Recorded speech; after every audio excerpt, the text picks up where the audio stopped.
Hello, everyone. Welcome back to Engineering Conversations. It's Global Clinical Engineering Day. And what do clinical engineers do? They help to support the healthcare industry.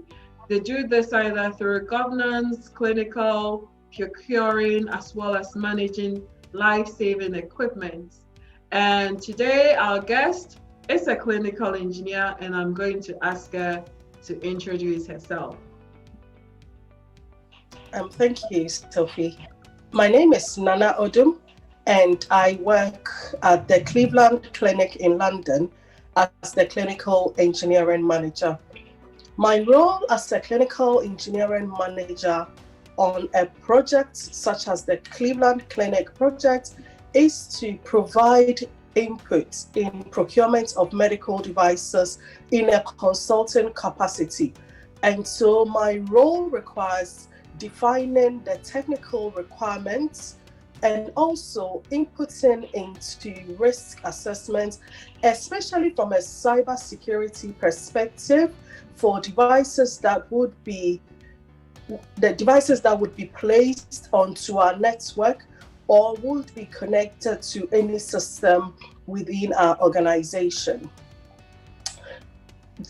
So as a clinical engineer, I am fortunate to be in this unique role where I sit within IT applications and provide, again, input into the build design of our applications where data would be received from medical devices.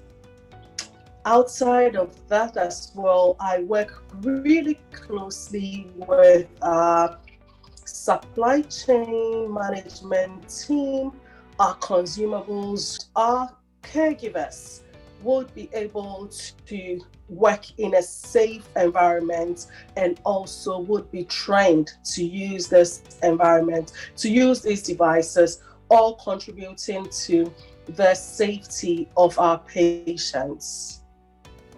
Thank you very much, Nana, for that lovely introduction. So most people tend to get confused when you ask the question, what is a clinical engineer? What's a biomedical engineer? So you practicing in the field, can you tell us, is it the same thing? Are there any differences between those two job titles, biomed engineering or clinical engineering? My thoughts on this is biomedical engineering usually encompasses all engineers who work within medical devices, whether in research and development or in academia or even in hospitals. And by medical devices, we're looking at equipment which are reusable and also other equipment which are non-reusable. And so biomedical engineers could be working in maybe genetics engineering, or could be working in materials that are used to develop stents. They could be working in optics. They could be working. There's so many areas where biomedical engineers could contribute into improving the lives of people. Mm-hmm. Clinical engineers, I would say, predominantly work in hospitals, mm-hmm. and they work with equipment, and they ensure that equipment are bought right, deployed in the right way, in a safe environment, and in the environment that they are meant to be used, and is safe to be used by the staff, and also it's also safe to be used on patients. Mm-hmm. So ultimately, clinical engineers ensure that equipment are accessible, mm-hmm. when needed. Thank you for that clarification. It's always a hot topic kind of question about whether biomed and clinical engineering are the same thing or different things. What inspired you to pursue engineering? So at a very early stage, I just had a love for maths and sciences, and grew up in a country called Ghana, and I did my secondary and first degree education in Ghana. And so in Ghana, you're encouraged to take on the sciences in secondary school, which is the A-level equivalent to where we write A-levels. And I was encouraged to choose the sciences. But various things have happened in life which have contributed, which has inspired me. And so growing up, we had a particular quiz, which was the National Maths and Science Quiz. Girls, which taking part in a science quiz inspired me. I also really enjoyed watching CNN technology show, which I think my mom picked that up. And so my mom is someone who also really inspired me. She were in the very early stages of my life. My mom would always invite me to her office whenever they had a female engineer on internship. She really inspired me to go into engineering. However, my journey to becoming a clinical engineer is also completely different. So I was really interested in, I wanted to work with NASA. So I was very interested in watching moon landings and reading a lot about NASA. And so I went to university to read physics. And while studying physics, I went into a hospital, and the person who operated on the equipment had engineering, medical physics on their badge. And that is how I moved into clinical engineering. So Also like the fact that your mom had a great influence, almost kind of directing and guiding you to see the other side of engineering, where there were actually women practicing in the field. What are the routes that one can pursue if they want to get into clinical engineering? This is more in relation to qualifications and skill set, either from secondary school, or even if someone is in uni but are not directly studying clinical engineering. So there are various routes in becoming a clinical engineer. You can go through the apprenticeship route, but you can start your career through a university course. And so typically those who end up working in biomedical engineering sector may have studied a biomedical engineering course, physics, applied maths, electronics, electronics and mechanical engineering, and also within the NHS, as I mentioned, you have the scientists training program, which is very competitive. What is the most challenging part of being a clinical engineer? I'll say managing expectations, but working on a project such as the Cleveland Clinic project, where we were in procurement mode when COVID hit us, has been quite challenging. So typically, to bring a device into an organization, would want to see the device, would want to look at, perform some human factors assessment, usability. You want to see how this works. You want to see the knobs. You want to see safety features. You want to make sure that it's not so easy to fail or miss a button. But with COVID, everything has to be done remotely. And so it has introduced some challenges, but it has also increased the level of risk assessments we do. It's also increased the collaboration, because I want to ensure that the clinicians, their requirements are met. And I also want to make sure that even if they are not familiar with it, we've brought them to a stage where it feels like they are familiar with the device.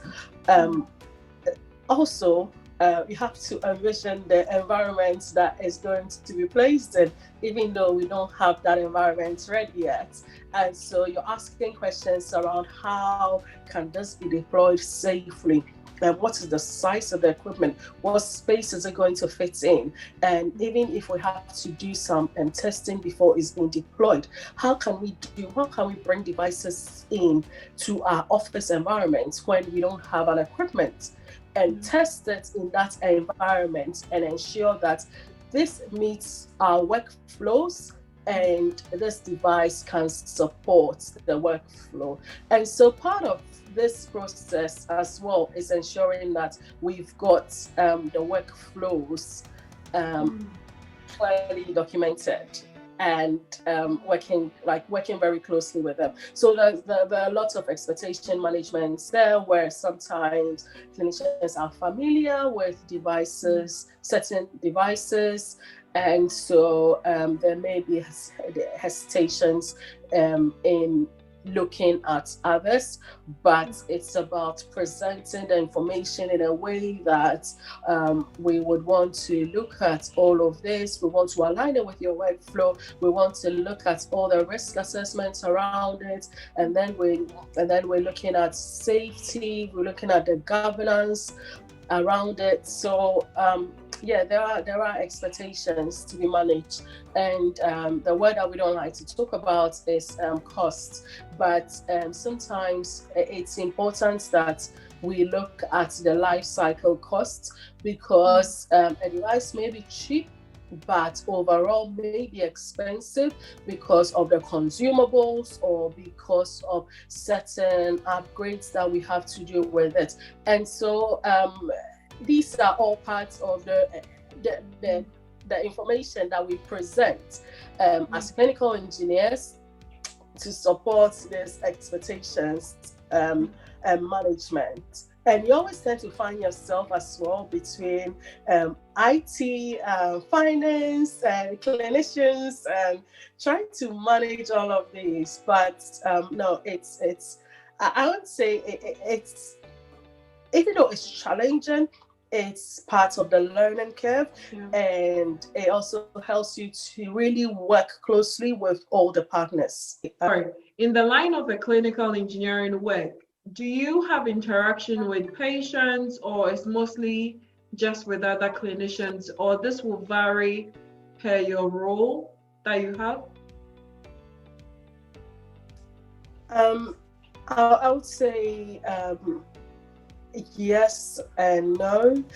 So a clinical engineer working in device risk management, you may get an opportunity to work with patients if you were purchasing an equipment that was going to be used on a patient. I don't get to do that often since I moved into device risk. But I had a project on beds. I was leading a project to replace 700 beds in a hospital which was functioning. So we had patients on different beds, and we were looking at newer beds, which meant that as part of the evaluation, we had to introduce these new beds onto the ward for patients to experience it. And so in that scenario, I worked with patients, and this was getting their feedback.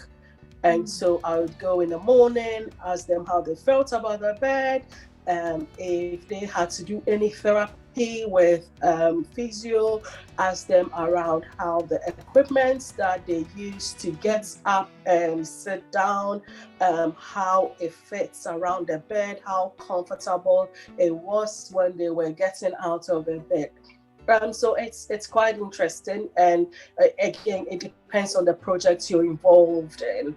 However, in the hospitals, we have my colleagues, clinical engineers, who some of them work in like our GI, who measure pressure in the guts, and so they work directly with patients. You can also have engineers who work in Gates labs. I have, in my previous role in assistive technology, worked very closely with patients where I assessed children with complex physical, cognitive, and communication disabilities to access their environment, especially in school. And that sounds really interesting. What advice would you give to a young person, especially to our young girls in secondary school, probably doing A levels, who are considering engineering as a career choice? Um, what advice would you give to someone that was to get into clinical engineering? so I'll say they should follow their dreams, and also know that a career is not a destination, it's a journey. And so you may have upward transition, you may have lateral transition, but just keeping your focus and knowing what you want to do and what you want to achieve. But also within the career, once you come out of school and you are within the career setting, know that it's just a continuous learning. Exactly. Yeah, Follow your dreams.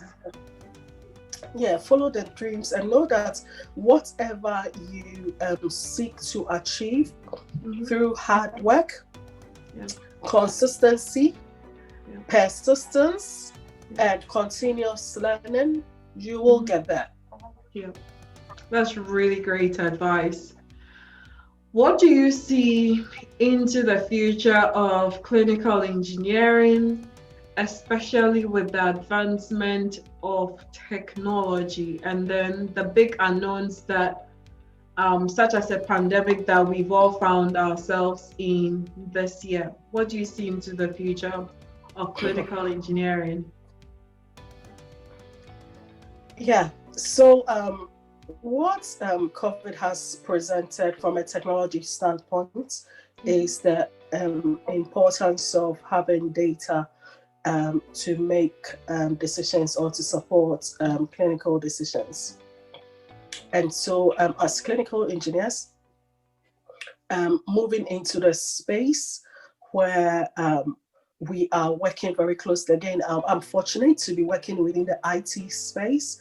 And so I've seen the importance of data, and also the assurance that the data is going into the right place and to the right person, and it's accurate. And so this would be a new step from within the clinical engineering space, where we have to bridge the gap between IT and the technology in order that we are supporting those clinical decisions. And we're also working very close within that space, leading on the technology requirements, and also ensuring that we have a robust systems around management of these equipment, because it's key. Once we start moving into the data space, how we manage these equipments would be different. The regulations, the governance, it's changing. And so, that's something that as clinical engineers, we should be watching out for. But also very interesting things have happened as well, including 3D printing. And so using 3D printing in producing certain specific parts or devices, masks or PPEs. These are clinical engineers actually. There are some departments who quickly upskilled clinical engineers to be able to take that on, especially as you're already working in the design side of things. So it's not too difficult for engineers to move into that space. But definitely, there's a lot of work, or there's a lot of space for clinical engineers to occupy. Yeah, I feel like it's we've seen a lot of innovative engineering the past 6 months in healthcare. Like things that have come out as well is, for instance, remote monitoring has been on the rise. And so I listened to a podcast, and a very big institution, they mentioned how remote visits or digital health, they had about 3,000 visits in a year, but then in COVID, they had about 30,000 in a month. And parts of their digital health included remote monitoring of patients. So patients who were COVID positive, but they wanted to keep them out of the hospital because they were not at a stage where they can occupy an ICU bed. However, they could monitor their vital signs, especially their oxygen saturation, so that if this needs to be escalated, it's almost like a virtual ICU. So you stay at home and you check in, you put in your temperature and your vital signs, and then this data travels to your virtual hospital where you have clinicians reviewing it, and if anything happens, someone can quickly respond to it. This is such a big step within healthcare, and again, it is going to change how healthcare operates. And it's going to give, again, once we move away from COVID, it's going to give patients access to their information, which helps in engaging or including patients in clinical decisions. So I think healthcare has changed, and it's going to change some more. I think it's definitely going to change some more. Yeah, absolutely. And also, there's always been concerns about digital divide, and I haven't seen any papers yet because probably we haven't got a lot of data, but it'll be interesting to see if digital divide was the cause, like if individuals or patients did not adopt this due to this digital divide. If there were a specific group of people who refused to take on digital health, but it will be interesting because I know that that's always been a concern, and the social aspects of it as well. So it will be interesting to see how this has panned out once data around it has been released. To wrap up this conversation on this Global Clinical Engineering Day, I have a fun question for you. My last question to you, what do you do outside of engineering that people would be quite surprised to find you involved in, that is also not engineering, it has to be outside of engineering? So I love to spend time with my girls, and I've got a boy as well. So I get my three little pumpkins, and we all love music, and so dancing is something that we do a lot. Okay. And so we do a lot of dancing. The girls have been trying to force me into doing some TikTok, which is not public, but so yeah, I went to the office, I came back home and I sat in the library and they said, "Oh, mommy, can you do this TikTok? Let's do it together. Let's do a dance." I think I enjoy those moments, and these are some of the things that I do when I'm not thinking about engineering. But yeah, we also have like a reading reading time. So yeah, so when I want to get some reading in in the evening, we just do a focused reading time where everyone sits and together, and then we read together. I also like taking strolls at the beach. So so we do that a lot as well on weekends when we haven't got anything planned. We just drive up to the seaside. So outside of engineering, I would say I spend a lot of time with my children and my husband. Okay, that sounds lovely. You know what? I've seen those TikTok videos, the dance ones. As soon as I'm like, how are they doing all of this? And I think I was reading I think it must be on Twitter or IG or online, where someone said it takes hours to master the dance moves. And I was like, this is not for me. I can't do it. I can't do it. And every time there's some new dance on TikTok that all kids are learning across, and I'm like, Sophia, this is just not for you. Find something else. Find something else and do. So if they're really new into TikTok dances, I have to give you a hands up. Maybe one day you'll share a video with us in public, maybe.